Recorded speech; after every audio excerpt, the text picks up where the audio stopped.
Hello friends, welcome to the 8th part of the topic analysis of a continuous beam by using moment distribution method। और पिछले lecture में हमने numerical type 2 study किया था जिसमें two span continuous beam with one end fix end one end simple. और first numerical में क्या था, एक एंड दोनों एंड सिंपल थे। इन सेकंड न्यूमेरिकल एक एंड फिक्स था, दूसरा एंड सिंपल था। And in this third numerical we are having two span continuous beam with the third span overhanging. मतलब एक टू स्पान कंटिन्यूअस बीम है ABC और उसमें एक थर्ड स्पान जो है वो ओवरहैंगिंग पोर्शन है CD, as you can see in the numerical ABC. Here also we need to analyze this beam and flexural rigidity, that is EI, is same for all the spans। मतलब member properties और cross sectional area दोनों में same है, जैसा कि पिछले numericals में भी मैंने समझाया था इसका importance, what is the importance of flexural rigidity. But right now we don't have to focus on that because it is same in both the, or we can say all the three spans.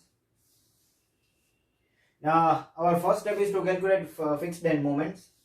Fixed end moment हम calculate करेंगे by using the same method what we had used in the previous two lectures। Assuming the all the three span as fixed span assume करके उसकी fixed end moment calculate करेंगे। तो moment at A to B will be minus WL square by 12 because it is UDL as usual।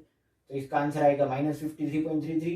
Moment at point B to A also will be same but sign will change, it will be clockwise, so it will be positive, that is 53.33। Again moment at B to C will be minus WL square by 12। This let me draw and show you this and this one। So this is anti-clockwise, so negative. This is clockwise, so positive. Again, this is anti-clockwise, so negative. Clockwise, so positive. W means 40. L means 4. In both the span length is same. Then regarding this moment at point C to D अगर हम calculate करते हैं तो यहाँ पे एक extra span तो नहीं है, but we can calculate the moment, resisting moment at this point. And because this is anti clockwise reacting moment, तो ये आएगा negative -20 into 2, force into perpendicular distance 20 into 2। ये क्लॉकवाइज है तो पॉजिटिव आएगा, but we are talking about the resisting moment, so it will be anti clockwise, so -40 here, -40। And D to C, because there is no support, it will not carry any moment and there will be no fixed end moment. So right now I have written 0. So this was about the first step, that is fixed end moment। Then we'll be talking about second step, that is step number B, distribution factor। As usual मैंने पहले तो SR number, joint, member, stiffness, summation of stiffness and distribution factor लिख लिया है। Distribution factor का formula में मालूम है, stiffness of the member upon stiffness of all the member, summation of all the stiffness of the member. तो जैसा कि मैंने बताया था, इंटरमीडिएट सपोर्ट को पहले लिखते हैं B, joint. Then I have taken C because it is not actually the intermediate support, but it is lying somewhere in the between B and D, so I have written it second, and third I have written A। Then members from B are BA, BC, so I have mentioned it here।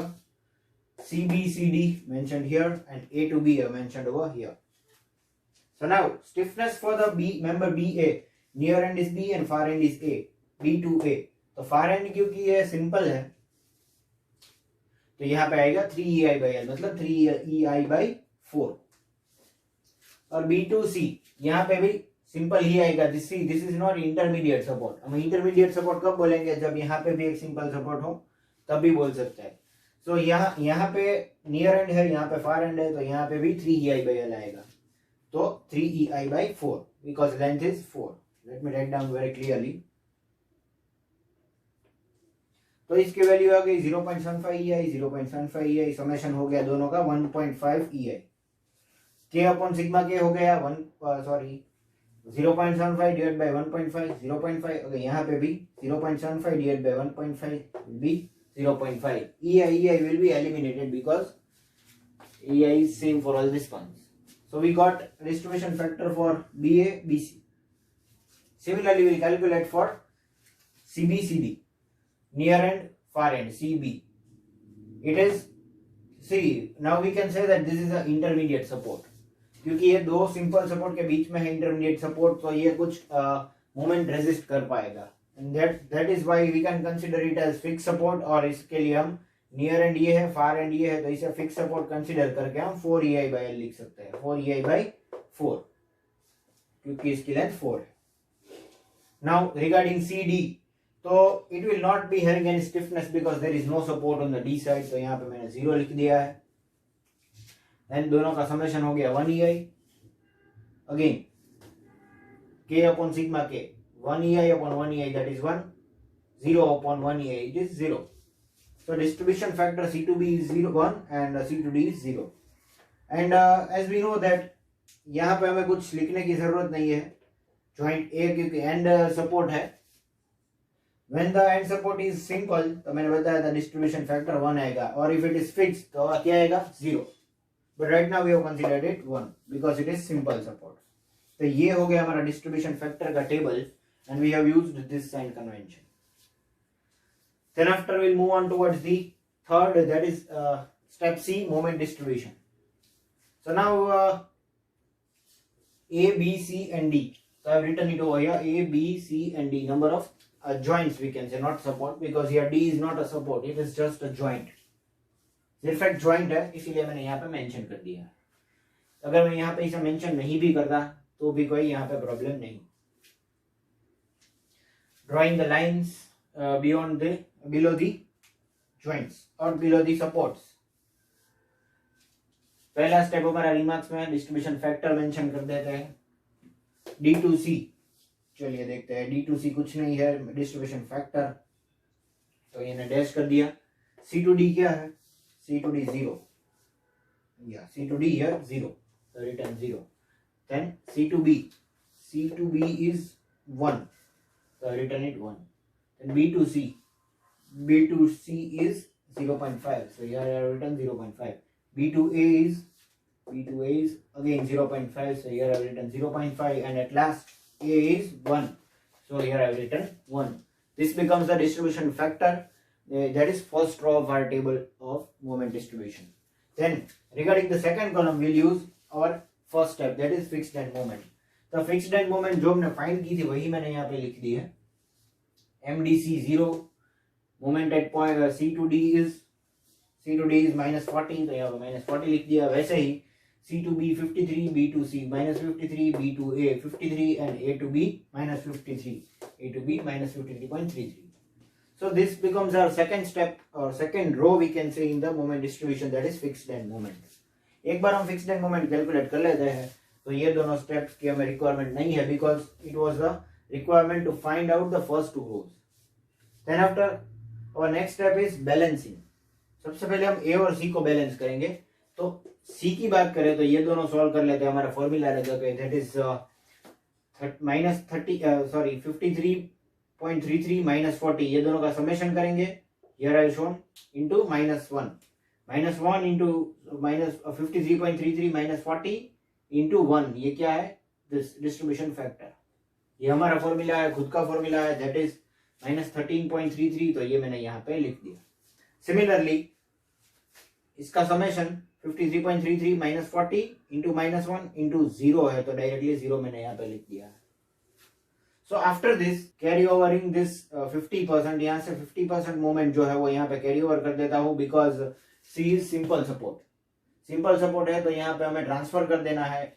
So now will be transferring this 50% of the moment over here, मतलब 13.33 का -6.66 हो गया।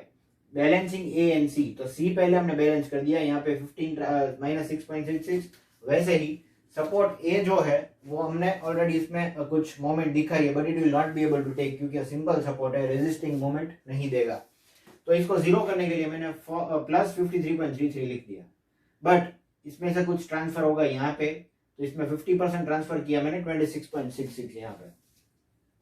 Then I made a summation, मैंने summation कर दिया, ये 0 हो गया, इन दोनों का समेशन मैंने किया, तो समेशन इन दोनों का समेशन हो गया 79.99, इन दोनों का summation -59.99, here I summated again 40, here -40।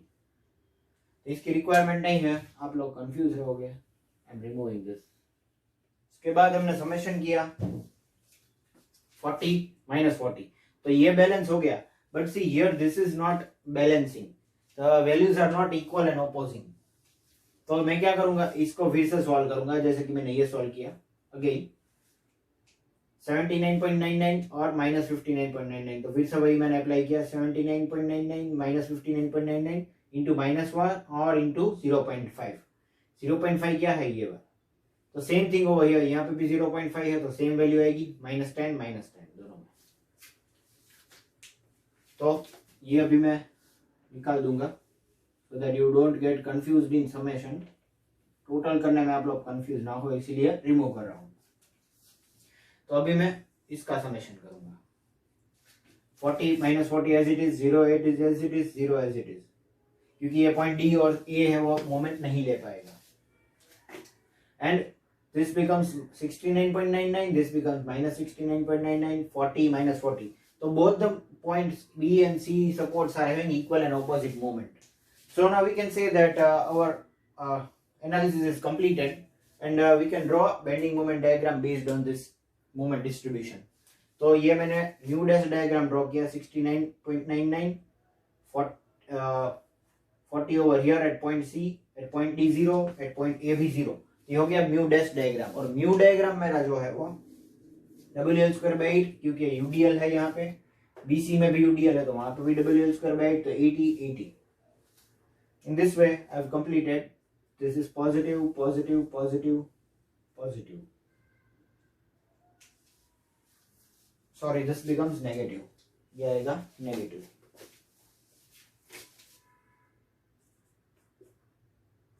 क्योंकि ये नीचे है, मैंने ऊपर दिखाया है. Values are actually negative, but I have shown it over here. This is positive, this is positive. तो ये हो गया मेरा bending moment diagram. And this is about the 8th part and the numerical number 3, type 3 for moment distribution method. Wait for the type 4 numerical in MDM, and thank you for watching.